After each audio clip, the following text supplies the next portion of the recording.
उसको 5 साल तक क्यों नहीं लागू किया, और लागू भी किया तो उसमें फिर अमेंडमेंट्स की गुंजाइश क्यों छोड़ी, और अमेंडमेंट भी उसके अंदर ऐसे किए गए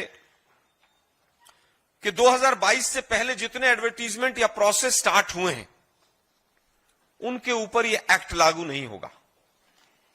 इसी तरह का बिल संसद में भी आया था, याद होगा आप लोगों को। नीट घोटाला जो हुआ उस समय पर खूब चर्चा में आया कि एक बिल पास हुआ लेकिन उसको लागू नहीं किया गया। संसद में जो चीज करते हैं वही तमाम इनकी अपनी विधानसभाओं में भी वैसा ही करते हैं। एक्ट आएगा लेकिन उसको लागू नहीं करेंगे। अब जब ये तमाम घोटाले सामने आए पिछले कुछ दिनों से, तो गोवा की हमारी पूरी प्रदेश कांग्रेस कमेटी, गिरीश जी, इनके साथी जो अभी प्रदेश के अध्यक्ष हैं अमित पाटकर जी, और तमाम कांग्रेस के लोगों ने इस विषय को जोर शोर से उठाया कब कि जब सब चीजें सामने आ गई और जांच के नाम पर लीपापोती शुरू हो गई। ऑडियो क्लिप्स तक आ गई। ऑडियो क्लिप में एक महिला हैं जो लेन देन की बात कर रही हैं, कह रही हैं कि मेरे ऊपर अधिकारियों से, नेताओं से संबंध हैं। वो लेडी भी अरेस्ट है। उसमें लगभग 4 करोड़ के किसी लेन देन की बात भी आई है। लगभग 44 लोगों से एक मुश्त किसी ने पैसा भी लिया। किस दबाव में 25 लाख रुपया वापस हो गया, चेक बाउंस हुए।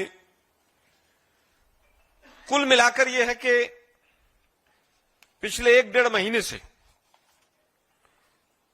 गोवा का व्यापम सामने आया है। वही मोडस ऑपरेंडी है, सेम जो व्यापम मध्य प्रदेश में थी। पब्लिक सर्विस कमीशन के लोग मिलेंगे, रिक्रूटमेंट डिपार्टमेंट के लोग मिलेंगे, नेता मिलेंगे बीजेपी के नेताओं से लिंक मिलेंगे, पैसे के लेन देन होंगे।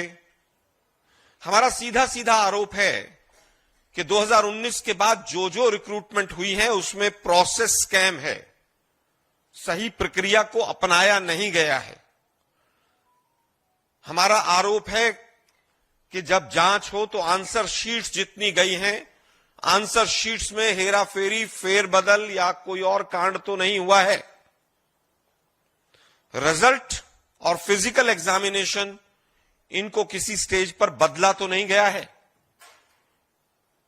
यही मोडस ऑपरेंडी क्योंकि व्यापम में होता था मध्य प्रदेश में, आज हालत यह है कि जिन लोगों का नाम इस गोवा के कैश फॉर जॉब स्कैम में आ रहा है, सुसाइड शुरू हो गए।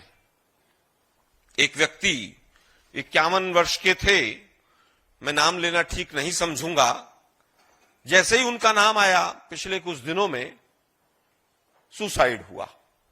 उन्होंने सुसाइड किया। व्यापम में भी यही होता था। सीबीआई के अधिकारी जांच करने जो जाते थे वो रेलवे प्लेटफॉर्म पर पड़े हुए मिलते थे। तो ये व्यापम जैसा घोटाला गोवा में पर दर पर परत खुलता जो चला जा रहा है।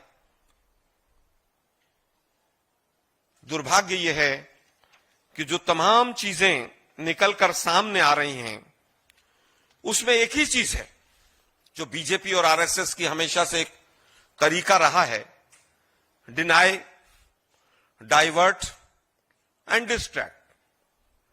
डिनाई करते आ रहे थे, कुछ दिनों से डाइवर्ट कर रहे थे इश्यूज को। ये तो ऐसा है, ये तो वैसा है, इसमें ये नहीं है। अब मुद्दे को डिस्ट्रैक्ट भी करना शुरू कर दिया है। दुर्भाग्य यह है कि जो तमाम बीजेपी के लोग हैं जो इसके अंदर अरेस्ट हुए हैं, उनके फोटोग्राफ्स तमाम बीजेपी के नेताओं के साथ हैं। ऑडियो क्लिप्स भी आ रही हैं। ऑडियो क्लिप में किसी विश्वजीत का नाम भी आ रहा है। अब हम तो ये नहीं कह रहे कि वो विश्वजीत राणे ही है या कोई और है। ये क्लैरिफाई तो पुलिस विभाग कर सकता है या वो महिला जो अरेस्ट हुई है वो कर सकती है। महिला मोर्चे की इंचार्ज जो हैं गोवा की, वो स्वयं वहां की मुख्यमंत्री की पत्नी, जिनका नाम है सुलक्षणा सामंत, वो महिला मोर्चे की बीजेपी की इंचार्ज बताई जाती हैं और तमाम सोशल मीडिया के प्लेटफॉर्म्स पर भी ऐसी ही खबर है। यहां पर एक लेडी आती हैं श्रुति प्रभुगांवकर, ये अरेस्ट हुई। ये बीजेपी की महिला मोर्चे की एक विधानसभा की अध्यक्ष। अब बीजेपी वाले तो पल्ला झाड़ रहे हैं कि साहब पहले थी अब नहीं है, अब नहीं है पहले थी, जो भी कह रहे हो। इनके तमाम नेताओं के साथ फोटोग्राफ भी मिलते हैं। अब सवाल खड़े होते हैं कि ये महिला इतनी बड़ी बड़ी बातें किसके बिहाफ पर कर रही थी, किस अधिकारी का, किस नेता का संरक्षण प्राप्त था। अब जांच हो रही है साहब, जांच बहुत होती है।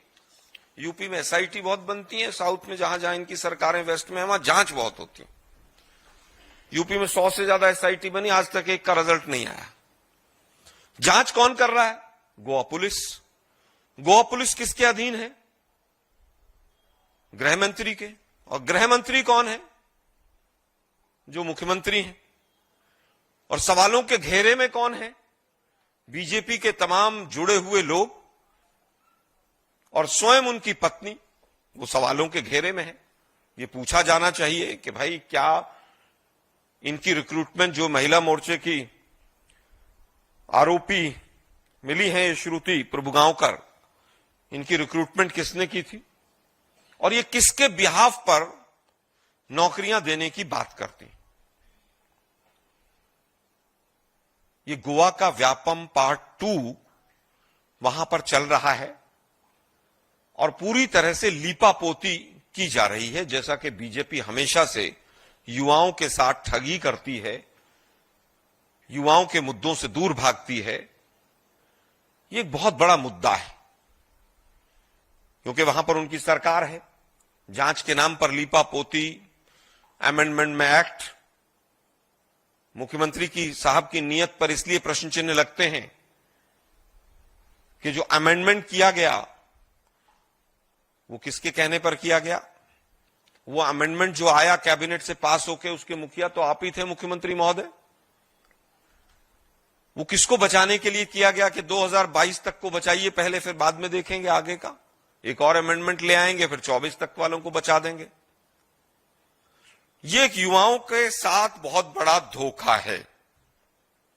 तमाम लोगों के जो नाम आ रहे हैं, एक दीपाश्री सावंत करके नाम आ रहा है, जो कंप्लेनेंट हैं संदीप परब, उन्होंने पूरी मारडोल पुलिस स्टेशन में लिस्ट दी है, कहां कहां से क्या उगाई हुई है, क्या हुआ है।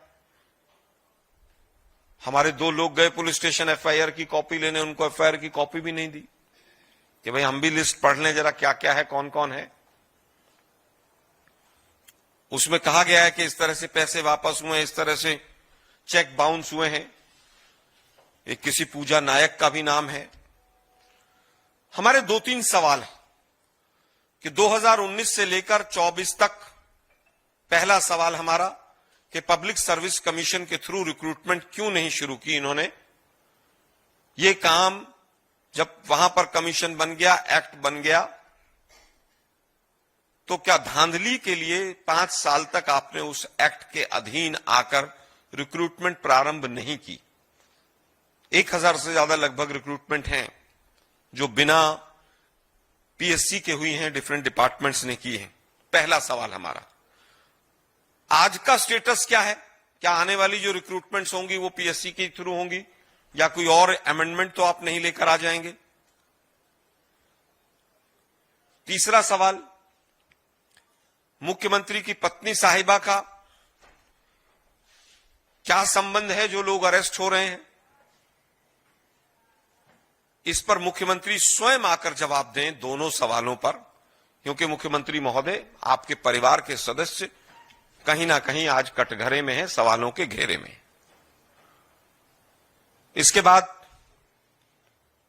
जांच कौन करेगा? हमारी सीधी सीधी मांग है कि एक व्हाइट पेपर आए 2019 के बाद कौन कौन सी रिक्रूटमेंट किस किस पोस्ट पर हुई, कौन कौन सी एक्सटेंशन हुई। मोदी साहब की स्टाइल में काम कर रहे हैं ये भी, एक एक अधिकारी को कई कई एक्सटेंशन देते हैं। एक चीफ इंजीनियर साहब हैं, उनको 3-3 एक्सटेंशन मिल चुकी। पूरा मोदी स्टाइल में पूरा रिक्रूटमेंट प्रोसेस और व्यापम स्टाइल में घटनाएं घट रही हैं। व्हाइट पेपर आए 2019 से लेकर 2024 तक कितनी रिक्रूटमेंट हुई है, क्या क्या प्रोसेस रहा है उनका, कब कब डेट ऑफ एडवर्टीजमेंट रहा है, सिलेक्शन का क्या प्रोसेस रहा, एग्जाम की डेट क्या रही, इंटरव्यू की डेट क्या रही, पूरा सार्वजनिक होना चाहिए, एक व्हाइट पेपर आना चाहिए। दूसरा, हाई पावर्ड कमेटी,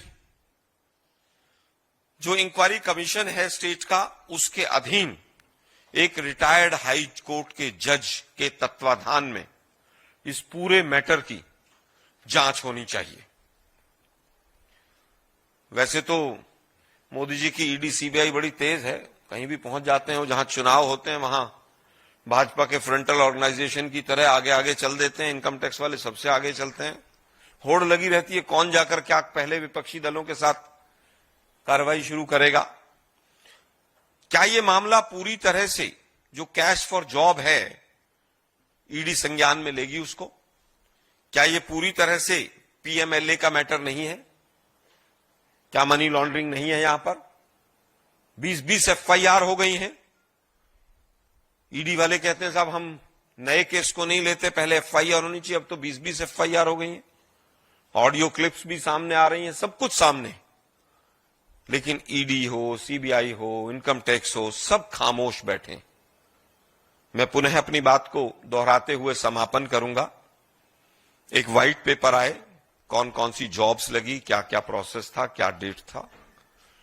दूसरा, हमारी डिमांड है कि हाई पावर्ड कमेटी, जिसको हाई कोर्ट के कोई रिटायर्ड जज हेड करें, वो जांच करे इसकी। और तीसरा, मोदी साहब की जांच एजेंसियां जो हैं वो जाकर त्वरित कार्रवाई करें ताकि दूध का दूध और पानी का पानी हो सके। व्यापम की तरह और लोग इसके कटघरे में आएंगे जब जांच होगी, कहीं और सुसाइड और तमाम चीजें देखने को ना मिलें।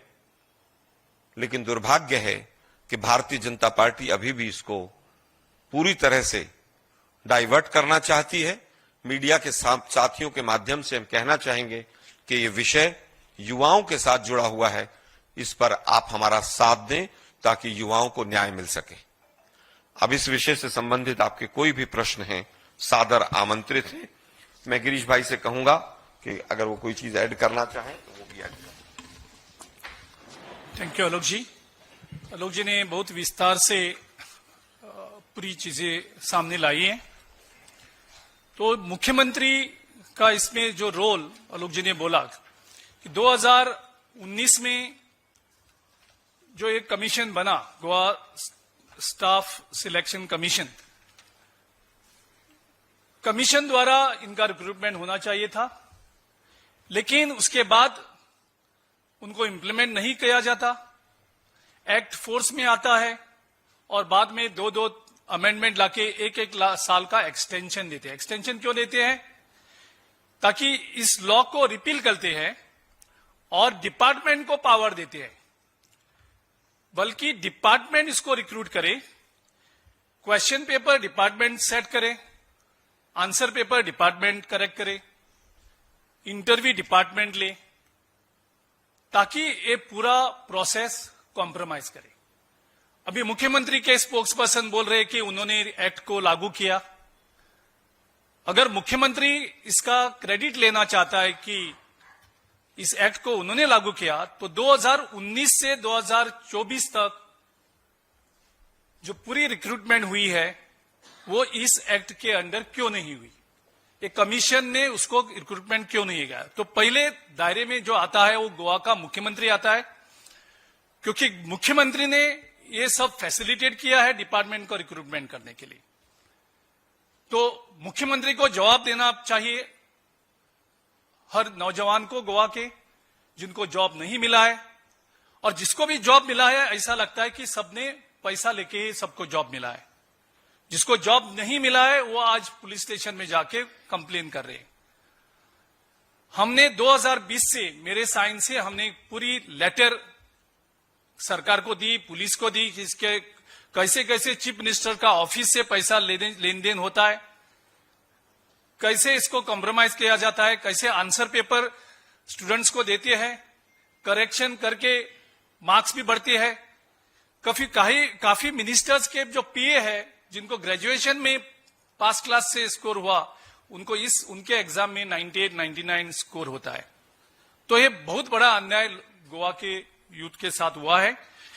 ये करते करते उन्होंने ओबीसी, एससी, एसटी को के साथ भी अन्याय किया कि इस करप्शन को कैश फॉर जॉब करने के लिए अगर आप पूरी लिस्ट देखेंगे 5 साल की, ओबीसी, एससी और एसटी का जो नौकरी है वो सिर्फ रिजर्व लिस्ट में ही मिलेगी।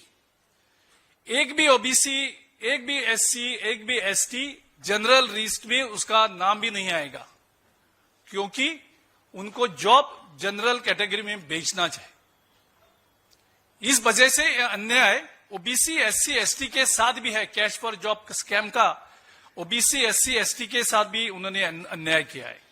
और एक बात जो सामने आती है कि अभी तो 3 मंत्री आ गए, एक तो मुख्यमंत्री खुद आ गया, एक अभी ऑडियो जो हमारे गोवा की पीसीसी ने रिलीज किया था जिसमें एक लेडी बोल रही थी विश्वजीत का नाम, और उसके बाद विश्वजीत काफी एमएलए को प्रेशर करके स्टेटमेंट दे रहा है कि वो कोई पैसा नहीं ले रहा है।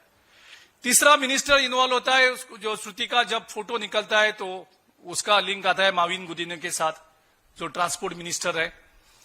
चौथा लिंक आता है और एक विधायक का ऑडियो अभी लीक हुआ है, जो ऑडियो में वे विधायक अपने कार्यकर्ता को बोल रहे हैं कि आपके नौकरी के लिए मैंने बाबूश मंसूरात को पैसा दिया है और पैसा वो आप मुझे वापस दे दो, आपके वजह से मैंने खर्चा किया और इस मिनिस्टर को पैसा दिया आपको जॉब देने के लिए।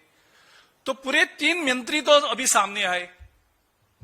अभी आलोक जी ने भी बोला है कि जो महिला की मोर्चा की अध्यक्ष है नुवे कॉन्स्टिट्यूंसी की, जो प्रभुगांव का जिसको अरेस्ट किया है, और उसका प्रभारी है हमारी मुख्यमंत्री की बीवी है सुलक्षणा सावंत।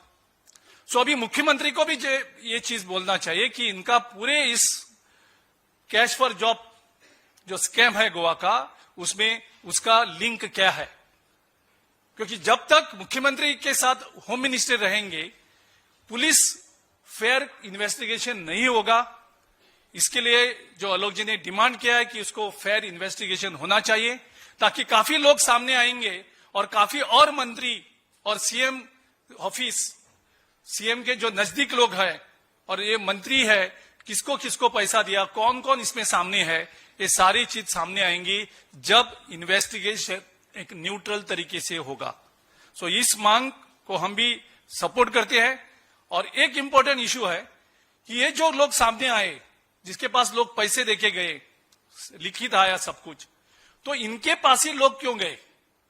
उन्होंने दुकान तो नहीं खोली थी, बोर्ड तो नहीं लगाया था, एडवर्टाइजमेंट तो नहीं की थी। तो जब विश्वास बना कि इनके साथ सबके साथ लिंक है, तो ही लोग विश्वास से जाके उनको पैसा दिया। सो इसका पूर्ण जवाबदारी मुख्यमंत्री को लेनी पड़ेगी। मुख्यमंत्री इससे अपने आप को अलग नहीं कर सकते हैं। मुख्यमंत्री ने अमेंडमेंट्स लाए हैं, मुख्यमंत्री ने डिपार्टमेंट को रिक्रूटमेंट करने के लिए पावर दिया है। तो सब मंत्री और बीजेपी के ऑफिस बेरर के साथ मुख्यमंत्री भी इतना ही जिम्मेदार है, और मुख्यमंत्री इसका इन्वेस्टिगेशन नहीं कर सकते, उसका फेयरनेस गोवा के लोगों को नहीं मिल सकता। इसके लिए एक न्यूट्रल एजेंसी से उनको रिक्रूटमेंट होना चाहिए।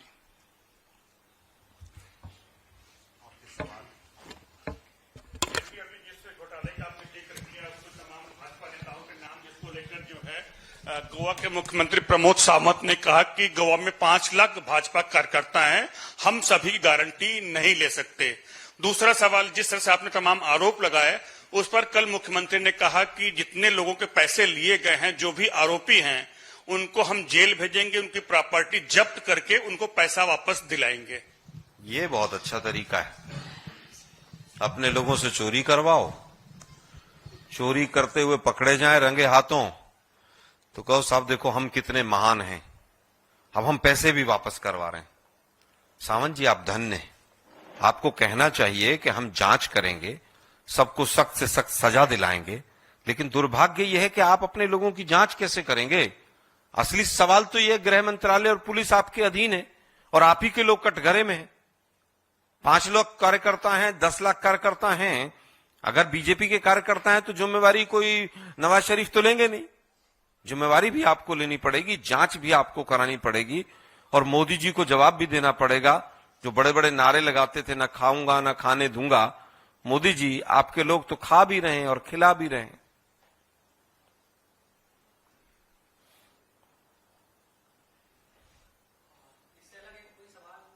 पहले यहां से कोई है तो ठीक है, नहीं तो फिर अलग पूछ लो भाई। मेरा सवाल हिमाचल से जुड़ा हुआ है। वहां पर आपके विधायक है रामकुमार चौधरी जी, उन पर यह आरोप है कि उनकी पत्नी का एक आईपीएस अधिकारी इल्मा अफरोज ने चालान काटा और उसके बाद उनको लंबी छुट्टी पर भेज दिया गया। मुरादाबाद से एक मुस्लिम फैमिली से वो आईपीएस अधिकारी है जिनके पिता का निधन हो गया था। अब ये आरोप है कि वहां पर कई इस तरह की चीजें हो रही थी जिनको रोकने की कोशिश की और फिर एक इज्जत की बात बनाकर विधायक ने उनको लंबी छुट्टी पर भिजवा दिया है। अब आप लोग मीडिया के साथ ही आईपीएस को भी हिंदू और मुसलमान में देखने लगे। कौन से परिवार से हैं वो आईपीएस अधिकारी हैं, वो किसी भी धर्म से हैं, किसी भी जाति से हैं। लेकिन जो आपके पास खबर है वो आधी अधूरी है। चालान तो सारा दिन दिल्ली पुलिस भी करती है, तमाम पुलिस करती है।